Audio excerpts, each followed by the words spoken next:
We're in the full swing of our season 4.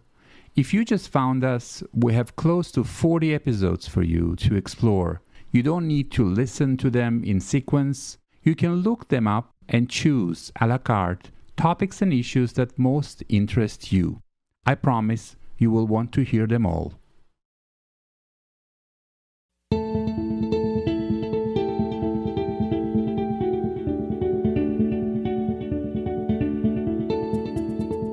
Welcome to the Global Health Matters podcast. I'm your host, Garry Aslanyan. In commemoration of World Neglected Tropical Disease Day, we bring you part 2 of this episode that sheds light on the real and lived experiences of people affected by NTDs.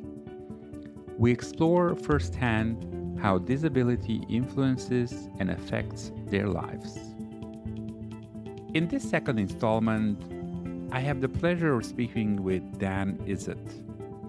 Dan is a former civil engineering technician and pastor, and he's turned his retirement into a powerful mission, advocating for people living with leprosy. Later in this episode, I'm joined by Peter Waddup, the CEO of the Leprosy Mission Great Britain. Peter provides a thoughtful reflection on Dan's message and its practical implications for the global health community. Hi, Dan. How are you today? I'm doing great. Thanks, Gary. Good to see you again. Welcome to the show. Dan, your life has been affected by leprosy, one of the oldest so-called neglected diseases. Maybe you can start by sharing with our listeners your story briefly. Thank you, Gary. I was born in Zimbabwe, formerly known as Rhodesia, in 1947, and I was diagnosed with leprosy in 1972. Once I was diagnosed, I could actually trace my symptoms back to 1960.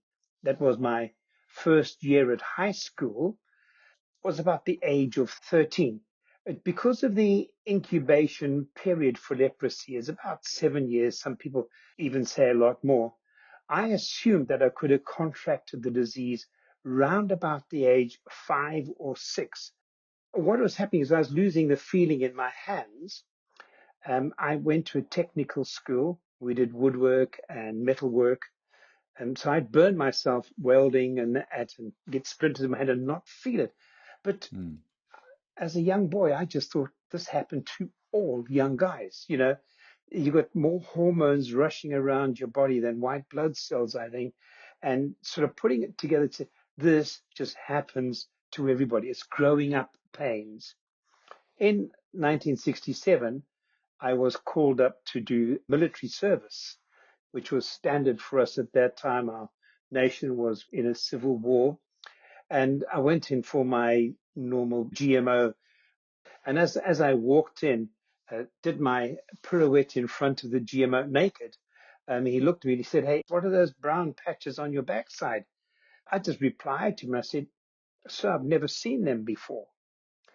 Well, after military service, I then went along to a dermatologist and had him have a look at them, which he decided was a fungal growth on my body.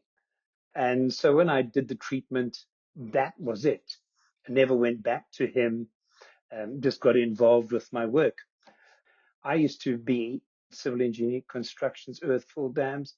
It was miles out in the bush, miles, hours from anywhere. And then in about 1969, I stayed with these big dam constructions, and I moved to town and met my wife, Babs, 16th of December, 1969 at 8:47 in the evening in the southeast corner of the Balfour Hotel, Rosape, Rhodesia. But anyway, we got married in August 17. In November, I came out in a rash all over my body. So once again, off to dermatologist, naked in front of the dermatologist. And he looked at me, he said, "I know what's wrong with you." So I said, "Oh, great, wonderful. What is it?" He says, "You've got syphilis," which was a bit of a shock because I had a lifestyle which didn't allow me to do that, or I didn't engage in premarital sex at all. So anyway, he took a blood test and the blood test came back positive. I then had to go to my wife and tell her what the doctor had said, you know. Anyway, I was treated from 1970 right through to February 72 for syphilis, multiple doses of penicillin as it was then, and multiple injections. But the blood tests kept coming back positive, which wasn't very good. So eventually I was sent along to a consulting physician who immediately took me off all the drugs that I was taking and tested me and actually found that I was anesthetic to above my elbows, above my knees, and about 70% of my face. So he just said, no, I don't know what's going on. And I think sort of back then, the high level of medical inspection or investigation were spinal taps. And I had numerous spinal taps, so just nothing wrong. Well, a few days later, he called me, he said, come in for a further test. I have another idea. So I said, oh, great. So he took a scrape off my forehead, didn't tell me what for, but within the week, I had a phone call, please come in and see the government GMO. We know what's wrong with you. So I said, oh, wonderful. Is it syphilis? So he said, no, but we can cure you. We have a cure. You have Hansen's disease, what we know as lepromatous leprosy. Lepromatous was the highest level of bacilli in your body at that time. You can imagine what a shock it was to me.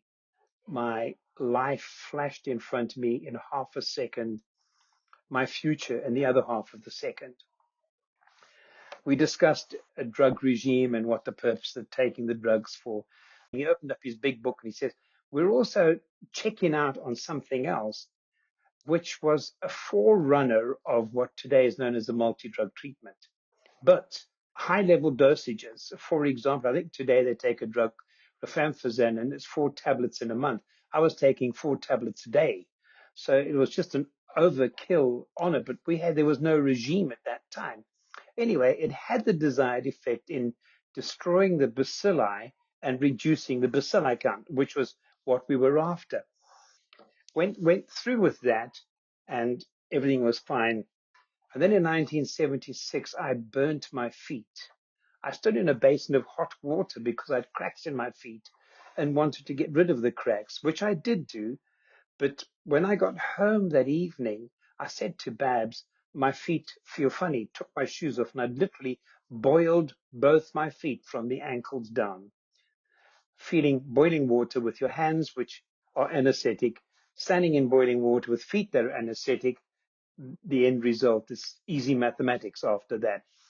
Well, that infection lasted through 3 years of osteomyelitis, multiple hospital trips, multiple years of just antibiotics, eventually an amputation in 1980.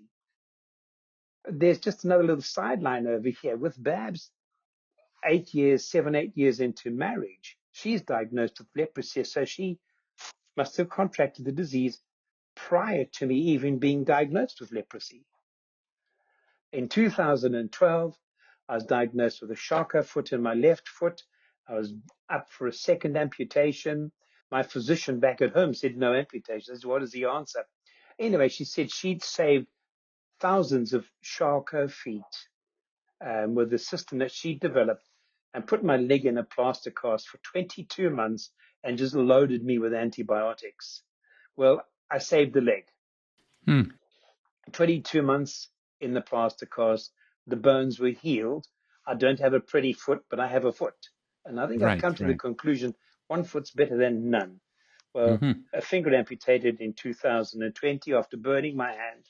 And then again, a couple of years later, I've had 2 toes amputated, osteomyelitis. As a result of the neuropathy, I think, whatever it is, I've lost that. So that's briefly the history up to date. Interesting. Thanks for sharing that. You present it in such a chronological and detailed way, and one would think you're reading your medical records. So that was great. You've been looking into this disease because it affected you, but The world or the global health community knows this as one of the neglected diseases where we are giving more priority to this disease.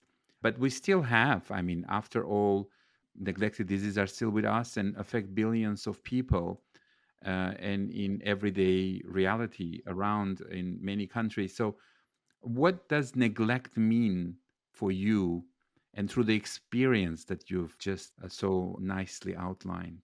It's easy to feel neglected, especially when you've had multiple investigations done on your body, questions, ideas which are thrown forward to you.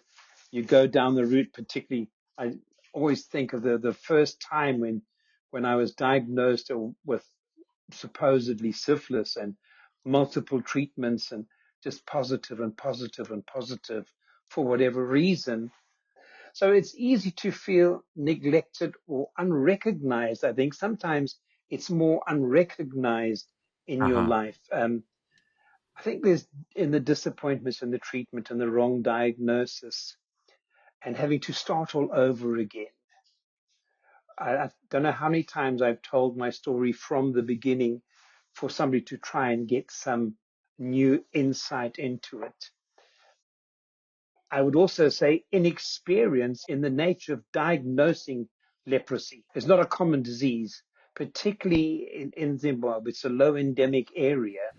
So it's not a common thing. And yes, we had one day's training on it, but we've never experienced it. In my case, the delay of diagnosis caused further complications and loss in my life. Right, right. And this is one of the reasons why we've been able to take this misfortune in our lives. And Babs is an early diagnosis. I'm a late diagnosis. And she has no problems, whereas I have multiple problems. If I could switch quickly to another aspect of you suffering from the disease, you've told me you kept your diagnosis secret for 28 years. Why did you feel that was necessary, and how did the community around you react to it when you eventually shared that with them? I think the first thing, particularly with leprosy, is the stigma of leprosy. It's a precast case. The stigma of leprosy, the movies that are put out, the pictures that the jokes are. Look, as a young man, I can remember telling jokes about lepers, Uh-huh. you know. So there was that. Number one, the stigma, I think, without a doubt. Secondly, was the fear of being rejected by people, being ostracized. We are community people, so we felt very afraid of being rejected. Thirdly, because of advice from our medical advisors. Yeah, we're talking about back in the 70s of the medical advisors. There was not the great openness that there is to people speaking about diseases today.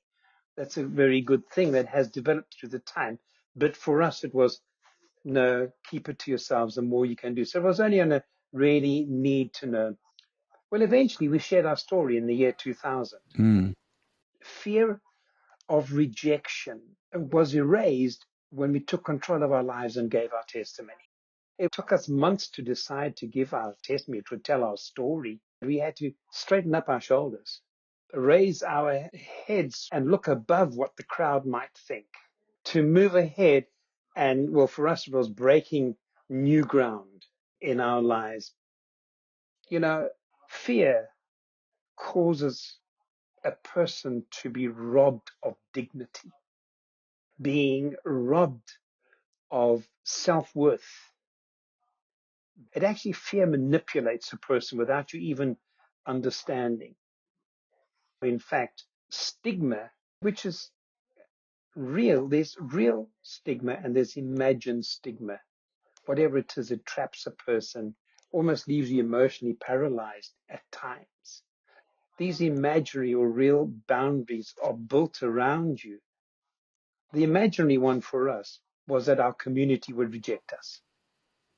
The real one, there was a community that had built preconceptions, traditional, false ideas about the disease, particularly leprosy.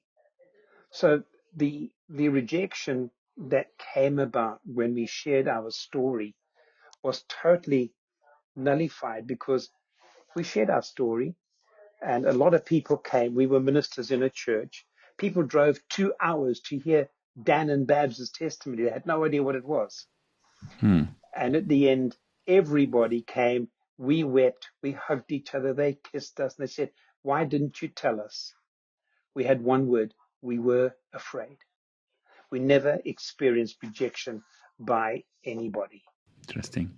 Must have been very courageous and to get to that point. And of course, because of the disease, you also have physical manifestations of leprosy. Oh, yes. You lost your leg.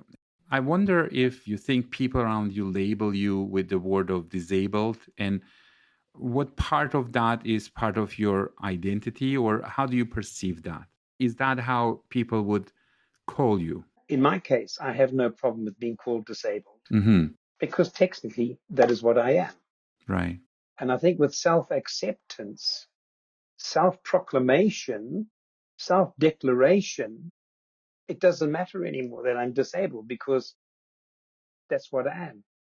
In fact, I've actually been able to embrace my disabilities and I actually use them to advance our advocacy work. Mm-hmm. I like to tell I'm a fat man with one leg, 3 toes, 9 fingers, hopping to get to heaven one day, So I've been able to embrace them and use them. I've made my disabilities part of my identity. It does help in our advocacy role. See, what we've done is we've taken what is ever is negative, we've turned it into a positive. You can either live in the negative and you can choose to live there, build on it, or you can live in the positive. We've chosen to make it positively. Disability can also be called inability. Mm-hmm. Many people don't have a thing labeled as a disability, but they're unable to do some things. Not all disabilities are visible. Another, you already mentioned, work you do with your wife, Babs, is turn your story into important voice and become real leaders in advocacy for leprosy. How did you feel both that you really needed to do that and contribute in that way? Maybe you can share a little bit of how that advocacy is actually making difference. I think we don't fit the mold for people with leprosy in many ways. People have preconceived ideas about it. And also the necessity for an early diagnosis. I have such a heart for people with leprosy. I can remember somebody just showing me a short clip and the person's foot was being cleaned out. And I just began to weep because I know what they've been through. So it's my deepest desire. It's our desire to be able to do something to help other people who don't have the platform that we have. Right. The other big thrust that we have is the late diagnosis and the early diagnosis of leprosy and the deep necessity to have an early diagnosis. We try and encourage people just to come forward and say there's something wrong. But I just say at the age of 12, 13, I knew there was something wrong, but I didn't speak to anybody and thought it happened to everybody. So I just use that as, if you think something's wrong, find someone you can speak to. And so we have a voice and we can go to places. It's an incredible privilege to be able to represent leprosy sufferers around the world. In my years of advocacy work, which is the 23rd year right now, I've come across many, many bits of legislation being presented to me, rulings and expectations that are proposed and accepted by non-leprosy sufferers. What am I trying to say here? I have often felt that there are people making decisions for me who have got great ideas, but do not know me personally. I can remember saying to a Dutch doctor one day, we were there, and I said, I've often said to medical staff, thank you for your drugs, but give me your heart. What is the case for us that have experienced entities and the voice? I feel the most obvious one is needs versus perceived needs, observations, and recommendations. At times, I felt a non-verbal comment coming to me. We know what you need and we know what's best for you. It's not said, but sometimes it's just there. And you kind of feel there's a whole lot going on about you in consultations which are held behind closed doors. Now, I don't know if it's my character, my mind. I have an inquiring mind because of what I am and who I am, is that I wanted to know why. For example, when I had my leg amputated, prior to it, 3 years of intensive medical interventions, antibiotics. I was just told, we felt the best thing for you is to have an amputation. We've got to the end. Well, that was it. I was just too glad that I might get better that I said, yes, let's go ahead with it. But I know today I would ask many more questions as I've gone through the years. In this, we know what you need. We know what we've got for you. It's difficult because in all these situations, and I know it's wheels within wheels, there are multiple moving parts to prescribing something, to providing something. There are all these moving parts in everything, and sometimes some people can't handle all the moving parts. Understanding localized practices are enhanced by having a local voice input. I fully understand this is not always possible, but there needs to be a strong blending of research, academia, and local understanding. That's extremely important. Yet, there are caveats to having said all this. Research and academia are key, but often these two things are done in isolation from people suffering from NTDs. Or because it's a long term, there's been lots of papers written about it, and somebody's looking for something new to write about it. My idea. Fine-tuning to findings need to be confirmed by on-the-ground consultation. So hearing from people with lived experiences is vital to understand what is needed and then what is experienced in the diagnosis and outcome of everything. Life is larger than any disease. Thank you, Dan, for joining me today, sharing your story, and I wish you best in all of your future plans and endeavors. Thank you, Garry. It's so kind of you. Appreciate that.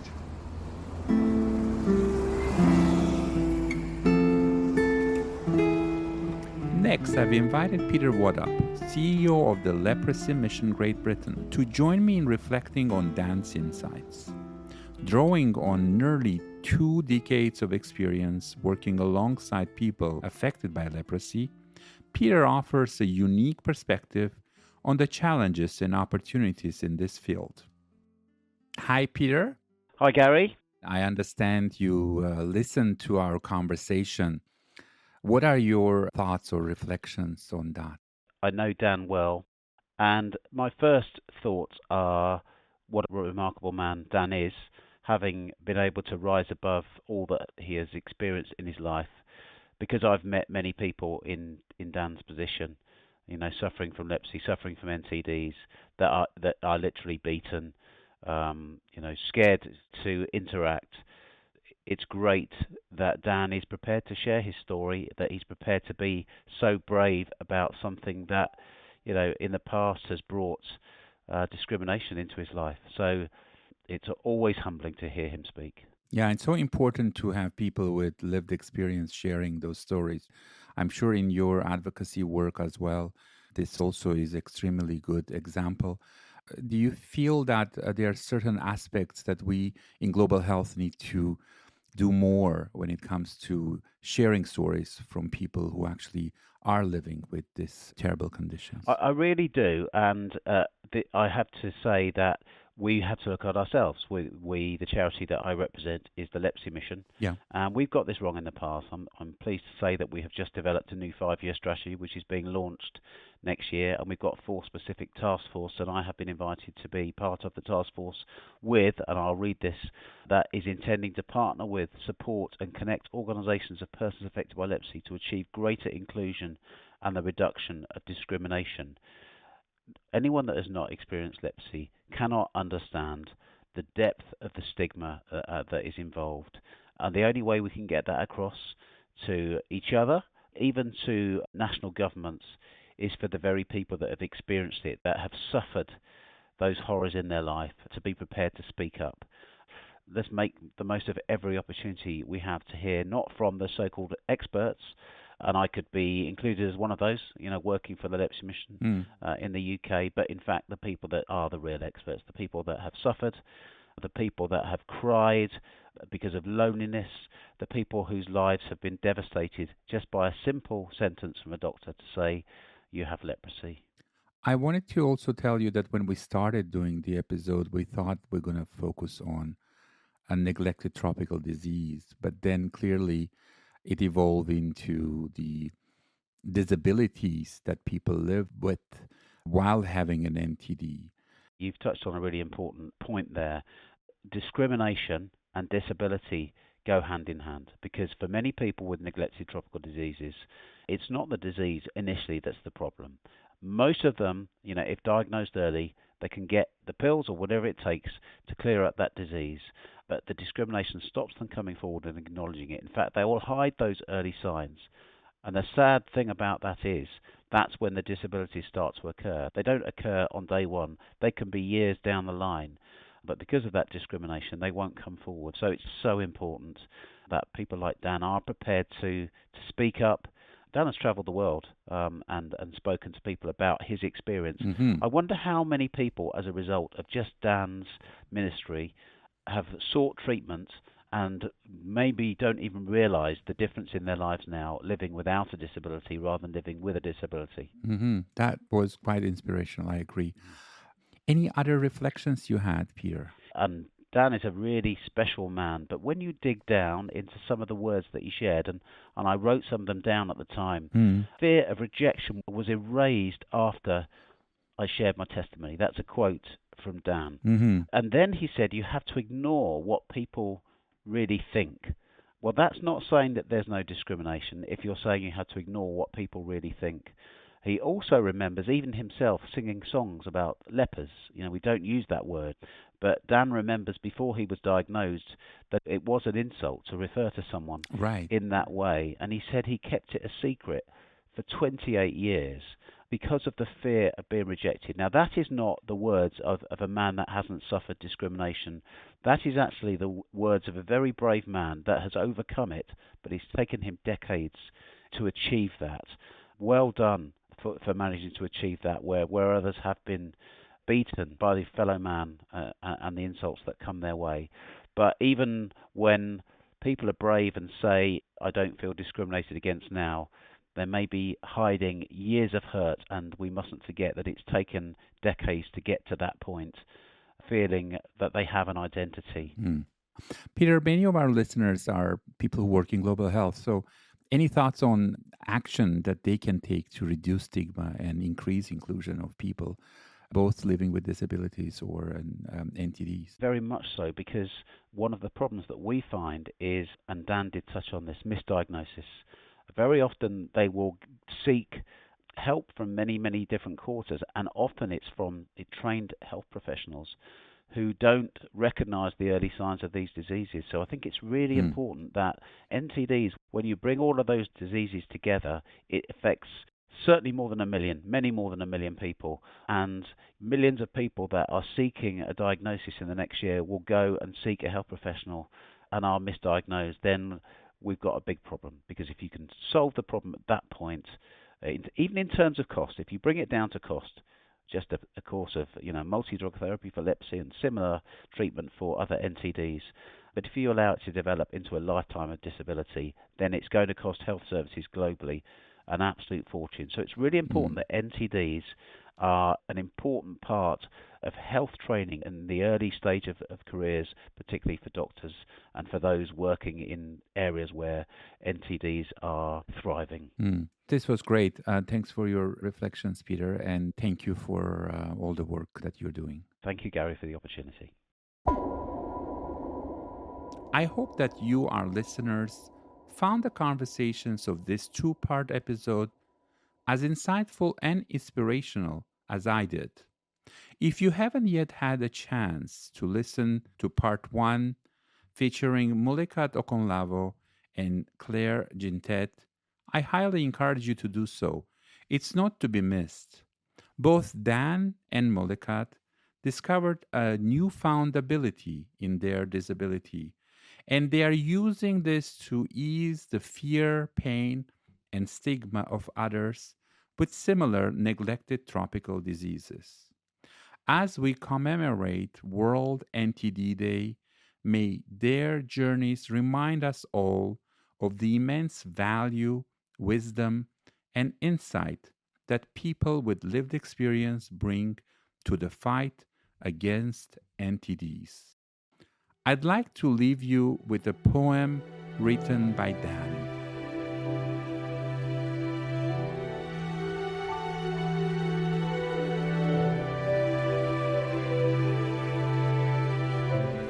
There is a thing called an NTD. It could affect 1 billion, but it requires 1 million. It is seen, it is hidden, it is driven, it feeds on fear. It's forgotten, it's neglected, it's rejected, it's undetected. But it has a voice. There is one calling, often falling on deaf ears, often on closed pockets. 1 billion, 1 million. It's so easy to say, but NTDs are here to stay. Raise a flag and shout, it is enough. You have my heart. It is a start. Billions will become millions. No longer neglected, no longer affected. No more hiding, no more shame, no more fear. Hearken to the heart cry. Extend an open hand. The advocate's voice is heard, not for him, but for them. No longer neglected, no longer affected. To learn more about the topic discussed in this episode, visit the episode's webpage where you will find additional readings, show notes, and translations. Don't forget to get in touch with us via social media, email, or by sharing a voice message. And be sure to subscribe or follow us wherever you get your podcasts. Global Health Matters is produced by TDR, a United Nations co-sponsored research program based at the World Health Organization. Thank you for listening.